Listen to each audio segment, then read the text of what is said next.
We are finally here. After 8 years between announcement and 18 years since the release of the last Metroid Prime game, Metroid Prime 4 is finally released on Nintendo Switch and Nintendo Switch 2. And by God, I could not be any happier with the game. It's been a long time. We had that initial announcement back at E3 2017 when the Switch got announced, and we were all hoping, that'd be released within the first couple years of the Switch's life. But here we are, well after the Switch 1 is no longer Nintendo's main console. The Switch 2 is their main console. And we have Metroid Prime 4 releasing on both systems. And for this video, I did play the Nintendo Switch 2 version, but I will briefly talk about the Switch 1 version. This is just going to be kind of a first impressions video, not a full retrospective, not a review. I haven't even finished the game. I've put about 5 hours into the game, so I'm not looking to give a deep dive yet. We had a lot of high expectations for this game. It originally started development with Bandai Namco, but I guess, development fell through and Nintendo brought back Retro Studios to work on the game, and what we got is honestly amazing. It's not perfect, and it doesn't quite reach the highs of Metroid Prime or even Metroid Prime 2, but what is there it was definitely what I expected. Booting up the game, I just could not imagine seeing a Nintendo published game that looked and played this good. I mean, this is by far the best looking and sounding Nintendo Switch game, and probably best Switch 2 game so far. I mean, Retro Studios once again pushed the hardware to its limit and really just outdid themselves with the visual presentation and the audio presentation. There's just so many visual details, so many audio details that you wouldn't notice. The gameplay itself is almost exactly like the original Metroid Prime games. You can scan with the scan visor, you've got the combat visor, platforming, puzzles, there's a bit of backtracking, collecting upgrades. It's really the standard Metroid affair, and I'm all for it. I've had such a great time playing it. The game does share a lot of DNA with previous Prime games. It reminds me a lot of Prime 3, actually. It's a little more linear in that aspect. Maybe not quite as linear as Prime 3, but the overall structure of the game is a bit more, straight path rather than Metroid Prime 1 and 2's interconnected worlds. There's different characters to talk to. There's that big bombastic opening that kind of reminds me of the prologue Norian section of Metroid Prime 3. It's a great time. It's a lot of fun being able to go back to play those games and feel like we have a direct continuation. It's almost as if it doesn't really feel like there was 18 years between Prime 3 and Prime 4, which on one hand is a great thing because they still got it. The game still holds up really well in that aspect. But on the other hand, I can understand why a lot of folks who are playing the game just kind of feel a little disappointed because Prime 4 doesn't really push the formula any more than previous games. I mean, you have the new psychic powers, which are pretty cool, but they're nothing new, nothing we haven't seen in other games of the genre. I mean, a lot of it is even reminiscent of Prime 3, just without the motion controls. The narrative itself so far, I mean, a lot of people have been very vocal about how much they dislike the new GF, the new Galactic Federation troopers, specifically Miles McKenzie and his quippy dialogue, and I will agree. The dialogue itself is not great. It's, at times pretty cringeworthy, but the actual voice acting itself is really well done. Even for Miles himself, I feel like the voice acting and the vocal direction they went is really, really good. It's just the writing is a bit too Marvel-esque, if that makes sense. And the actual exploration and isolation aspect of it isn't nearly as prevalent as the previous games, but you do still get those moments like in the ice belt.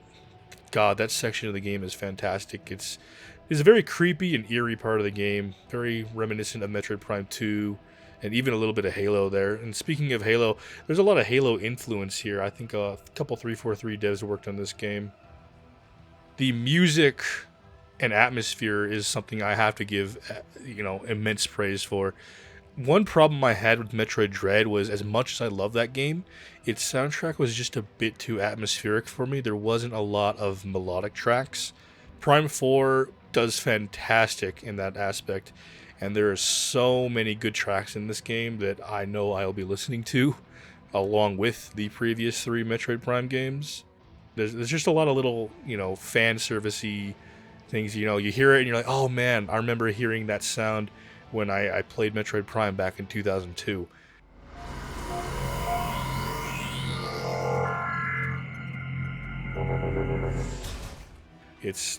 I just love hearing it again. I had a big smile on my face during the first, 2 hours of gameplay. Combat here is about the same, honestly. One weird thing they actually brought back from Echoes was the beam ammo expansions and beam ammo. That game actually had limited ammo for your beams, and this game brings that back. I myself don't mind that at all. I mean, there's hardly any moments during gameplay where I ran out of ammo, and it kind of forces you, to play a little strategically with what you have, because certain weapons are good against other enemies.